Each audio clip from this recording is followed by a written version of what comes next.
मैं मोहम्मद कामल अंसारी राष्ट्रवादी कांग्रेस शरद पवार के पक्ष में मैं पक्ष प्रवेश कर चुका हूँ। पहले मैं आज़ाद समाज पार्टी में विदर्भ महासचिव था। बशर्ते ये है कि मुसलमानों के साथ जो अभी अन्याय हुआ था 17/3/2025 में, जो औरंगजेब की पुतला बना के उसमें जो चादर लगाई गई थी और जलाई गई थी, उसमें बेअदबी बेहुरमती की गई। विश्व हिंदू परिषद बजरंग दल के लोगों ने किया था ये कार्य, लेकिन उन लोगों को तकरीबन 2 से 3 घंटे में छोड़ दिया गया था। लेकिन उसके बाद मुसलमान बच्चों को कम से कम 300 से 250 बच्चों को अरेस्ट करके उनके ऊपर मुकदमे चलाए गए, जिसके कारण उनका भविष्य खराब हुआ। और भविष्य खराब होने के साथ साथ एक उनका चरित्रहीन, यानी लोगों को ये बताया जा रहा था कि मुसलमान आतंकवादी है, मुसलमान दंगाई है, लेकिन मुसलमान ऐसा है नहीं। अब मुसलमानों के साथ जो हो रहा है उसके लिए कोई भी आगे आना नहीं चाहता। ऐसी कई पार्टियां हैं जो कहती है कि भाई मुसलमानों के साथ हम खड़े हैं, लेकिन मुसलमानों का सपोर्ट कोई नहीं करता। जैसे कि विधानसभा में अभी जब चुनाव हुए थे तो नागपुर से मध्य से बंटी सिल के कांग्रेस पार्टी से था, लेकिन कांग्रेस ने क्या कहा कि मुसलमानों को अगर टिकट दी जाए तो हिंदू वोट नहीं मिलते। इसके कारण उसने बंटी सिल्के को टिकट दिया, मुसलमानों को नहीं दिया। तो ऐसी कंडीशन में हमारे पास हमको सपोर्ट करने के लिए शरद पवार पार्टी की तरफ से जो सोहेल पटेल साहब आए हैं, वो कहते हैं कि भाई हम मुसलमानों के साथ हैं और मुसलमानों को आगे बढ़ाना चाहते हैं, जिसमें हम अभी वार्ड नंबर 2 से अकबर भाई को अप्रोच करते हैं कि भाई उनको यहाँ से वार्ड नंबर 2 से चुनाव लड़ाएंगे। और हम भी सहमति जताते हैं कि नहीं भाई, ये पार्टी हमको आगे अब सहयोग करेगी। इसी कारण से हम विश्वास जताते हुए हम पूरे मुसलमान भाई और ऐसे समाज जितने भी है सब हम राष्ट्रवादी कांग्रेस पार्टी के साथ जुड़कर आगे कांधे से कांधा मिलाकर हम लड़ेंगे और आगे बढ़ेंगे। जैसे अभी बीजेपी पार्टी बहुत से एरियाओं के नाम चेंज कर रही है, शहरों के नाम चेंज कर रही है, जिससे हमारे देश को नुकसान हो रहा है। ऐसी पार्टी जो गलत तरीके से काम कर रही है, इस पार्टी के खिलाफ आगे आने का काम हमारा है। लेकिन हम सोए हुए, हम जागते नहीं। क्यों? क्योंकि हमारे देश को कर्जे की ओर लेकर जा रहे हैं। तो ऐसी सूरत में अगर हम आगे नहीं बढ़ेंगे, हम लड़ेंगे नहीं, तो फिर हमारे देश को हानि होगी और हमारा देश कर्जे में जाएगा। आज हमारे नौजवान तबके के जो बच्चे हैं, जो हमारे आने वाली नस्लें हैं, ये पढ़ाई लिखाई तो कर रही है, लेकिन पढ़ाई लिखाई के साथ साथ इनको एजुकेशन सही नहीं मिल रहा है, जिसके कारण नौकरी नहीं कर पा रहे, नौकरियां खत्म हो जा रही है। इस कंडीशन में हम हमारे नौजवान बच्चों को हम कहाँ भेजेंगे? क्या हम उनको चौकीदार बनाएंगे? क्योंकि रेलवे विभाग प्राइवेट, मिलिट्री विभाग को प्राइवेट, अग्निवीर करके 4 साल की नौकरी देने के बाद में उनको वहां से निकाल दिया जाता है, जिसमें 4 साल के बाद वो क्या करेगा? गोबर उठाएगा, ठेला ढकेलेगा, क्या करेगा? तो फिर वो आतंकवादी नहीं बनेगा तो और क्या करेगा? इसीलिए हमारा मुद्दा ये है कि हमारे देश का विकास होना चाहिए, और विकास के लिए अब हम सब कांधे से कांधा मिलाकर लड़ेंगे और बीजेपी पार्टी को हम सबक सिखाएंगे कि ये जो हमारे देश को बर्बाद करने पे तुली हुई है जातिवाद के लिए, और जैसे गौ हत्या का नाम पर मुसलमानों को आरोपी बताती है और कई मुसलमान बच्चों को मोब लिंचिंग में मारती है, लेकिन वहीं अल कबीर नाम से जो कत्ल घर चल रहे हैं वो एक ब्राह्मण का है, तब कत्ल नहीं होता है, तब गाय हत्या नहीं होती है। लेकिन जब मुसलमान अगर कारोबार करता है तो गौ हत्या होती है। मुसलमान अगर कहीं उनको छोटे से छोटे केस में मिल जाए तो बहुत बड़ा केस बना देती है। लेकिन ऐसे बहुत से ऐसे काम है जिसमें अदर कास्ट के लोग जो होते हैं, जो आतंकी संगठन के लोग होते हैं, उनका सपोर्ट करके उनको छोड़ देती है, लेकिन मुसलमानों को फंसा देती है, जिसमें मुसलमानों का आज भविष्य अंधकार में जा रहा है और वो आगे बढ़ नहीं पा रहे। ऐसे ही अभी बीजेपी पार्टी ने मुसलमानों को, ऐसी समाज को टारगेट तो किया ही था, लेकिन उसके बाद अभी क्रिश्चियन कम्युनिटी को भी टारगेट कर रही है।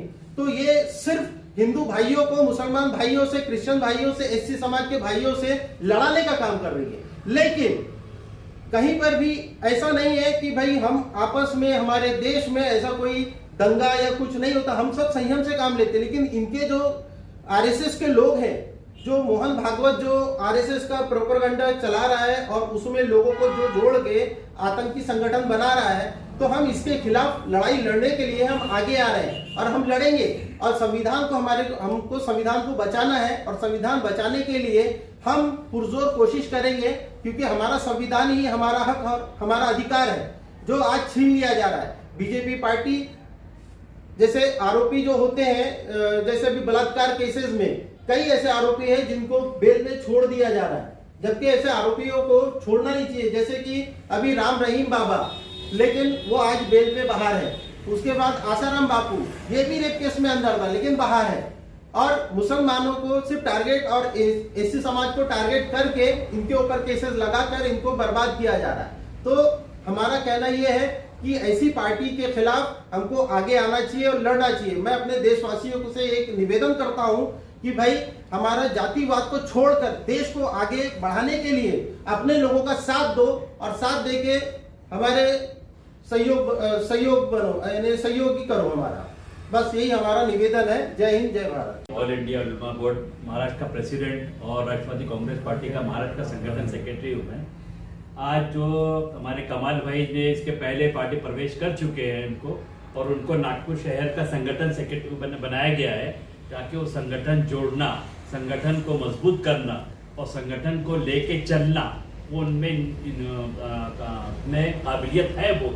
इसलिए इन्होंने कहा है कि पहले हम लोगों से मिलवाते हैं, और प्रभाग 2 से जो दावेदारी कर रहे हैं हमारे अकबर भाई, उसके लिए हमारी पार्टी राष्ट्रवादी कांग्रेस पार्टी शरद चंद्र पवार साहब, जो आज शरद चंद्र पवार वो शख्सियत है उसको हिंदुस्तान का क्या, महाराष्ट्र का क्या, उसको चाणक्य कहा जाता है। आज इतनी साल की उम्र हो जाने के बावजूद भी माननीय शरद पवार साहब ने मुसलमानों के लिए बहुत कुछ किए। मुसलमानों के लिए उन्होंने डॉक्टर जाकिर हुसैन फंड लागू कराए, मौलाना अबुल कलाम आजाद फंड लागू कराए, और बहुत सी इसमें मुसलमानों का सहयोग करे। शरद चंद्र पवार साहब को के हाथों को अगर मजबूत करना है तो हमारी जो भी तुतारी है शरद चंद्र पवार साहब की।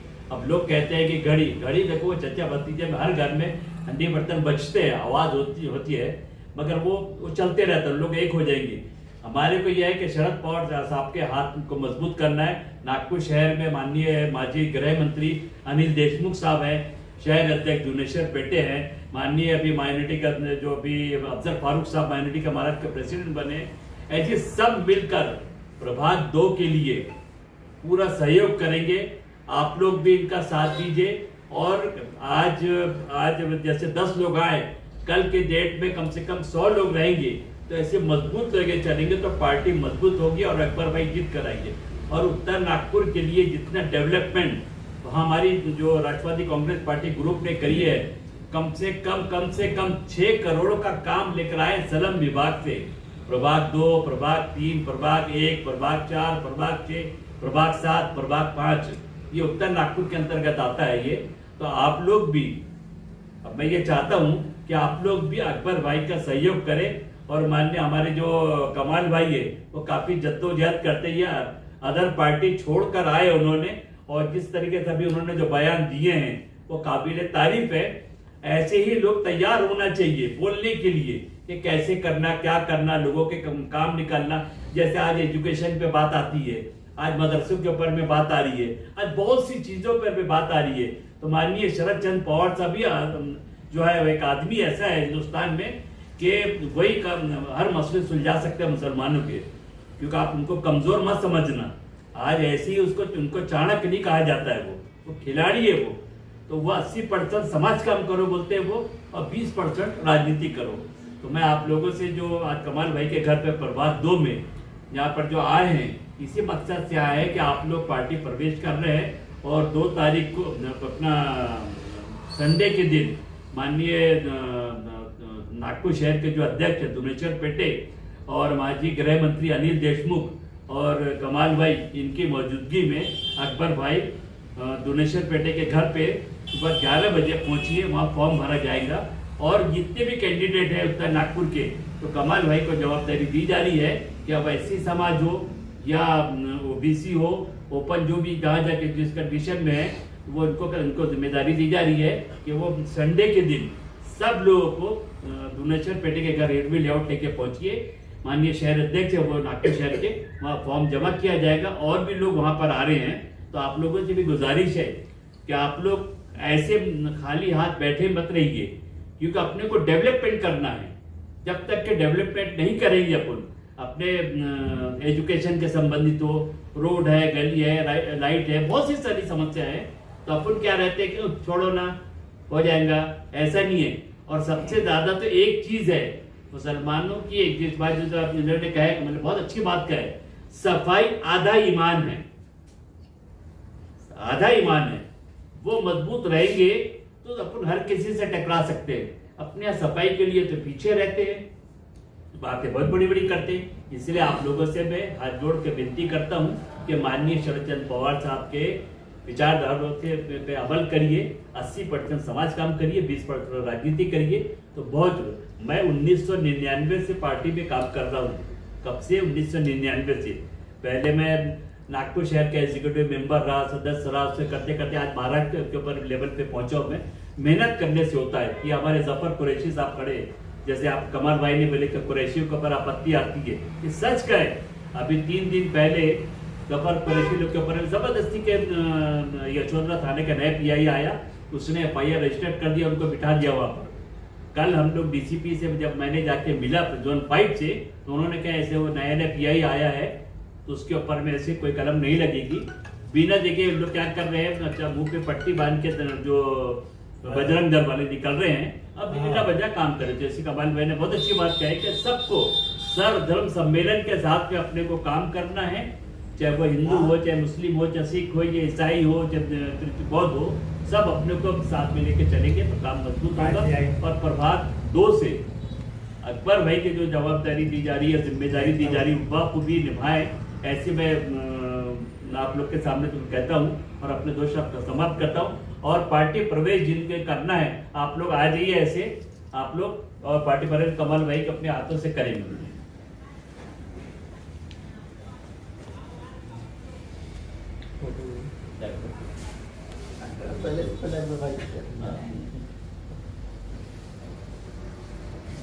अकबर भाई, इनका आज पक्ष प्रवेश कर रहे हैं हम, वार्ड नंबर 2 से।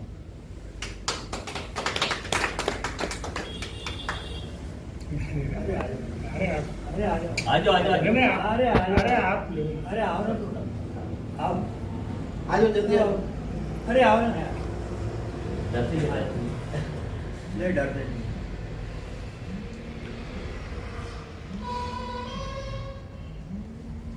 जफर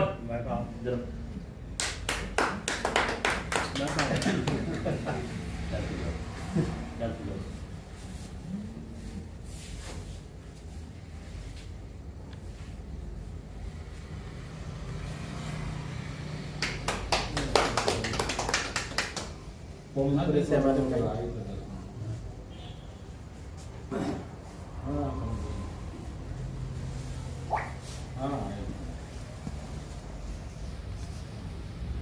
ये हमारे बड़े भाई,